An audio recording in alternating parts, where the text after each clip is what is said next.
বন্ধুরা, তোমরা কেমন আছো? আশা করি তোমরা খুব ভালো আছো। আমিও খুব ভালো আছি। আজকে তোমাদের আমি হলুদ রঙের রসগোল্লা করে দেখাচ্ছি। চলো বন্ধুরা, আমি প্রথমে রসটা তৈরি করে নিই। আমি এই যে দেখো কী কী নিয়েছি হলুদ রঙের রসগোল্লা করব। তার জন্য চিনি নিয়েছি 1 বাটি, ছানা রয়েছে, আমুল দুধ আছে, এলাচ দানা আছে, আর আমি জল বসিয়ে দেবো। জলের মধ্যে আমি কিন্তু এই 1 বাটি চিনি দেবো, আর এই 1 বাটি চিনি দেবো, আর 3 বাটি আমি জল দেবো। সিরামটা কিন্তু একটু পাতলা করেই করব। আর তারপরে তো তোমরা দেখতেই পাবে আমি কিভাবে করছি। আমি ছানাটা প্রথমে কিভাবে মাখাবো তোমরা দেখতেই পাবে। আমি ছানাটার মধ্যে কিন্তু আমুল দুধ দেবো, একটু ময়দা দেবো, একটু চিনি দেবো, দিয়ে ভালো করে মাখিয়ে নেবো। আর একটুখানি কালার দেবো, এটা হলুদ রং করার জন্যে। চলো বন্ধুরা, সিরামটা তৈরি করে নিই। বন্ধুরা দেখো, হলুদ রঙের রসগোল্লা করবো বলে আমি কিন্তু জল দিয়ে দিলাম। আর রসটা কিন্তু একটু পাতলা করে করতে হবে।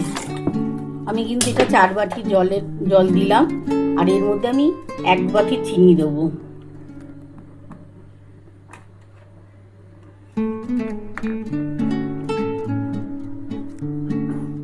আমি 1 বাটি চিনি দিয়ে দিলাম। আর রসটা কিন্তু খুবই পাতলা করে করতে হবে, গাঢ় করে করলে কিন্তু রসগোল্লাটা ঠিক হবে না। আমার রসটা যতক্ষণ হোক ততক্ষণ আমি কিন্তু ছানাটা মাখবো কীভাবে তোমরা দেখতে থাকো। বন্ধুরা দেখো, আমি কিন্তু রসগোল্লা করব বলে আমি কিন্তু জল বসিয়ে দিয়েছি, আর এটা কিন্তু হলুদ রঙের রসগোল্লা করছি। তোমরা দেখতেই পাবে কিভাবে করছি।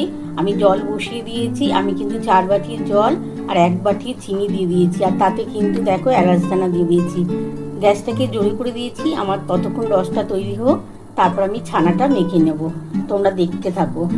বন্ধুরা দেখো, আমার কিন্তু রসটা তৈরি হচ্ছে, দেখ কি সুন্দর করে ফুটছে। এবার আমি ততক্ষণ ছানাটা মেখে নিই। এই যে দেখো বন্ধুরা, আমি ছানাটা নিয়ে নিয়েছি।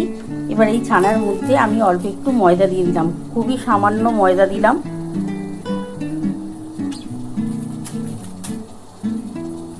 একটুখানি কালার দিলাম, একটু ফুড কালার দিচ্ছি, একটু হলুদ রং হওয়ার জন্য দিচ্ছি।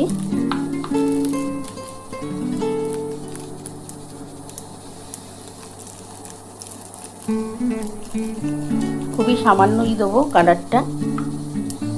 বন্ধুরা দেখো, আমি কিন্তু ছানার মধ্যে একটু ময়দা দিয়ে দিয়েছি, একটু কালার দিলাম ফুড কালার, আর অল্প একটু চিনি দিয়ে দিচ্ছি। খুবই সামান্য চিনি দিলাম।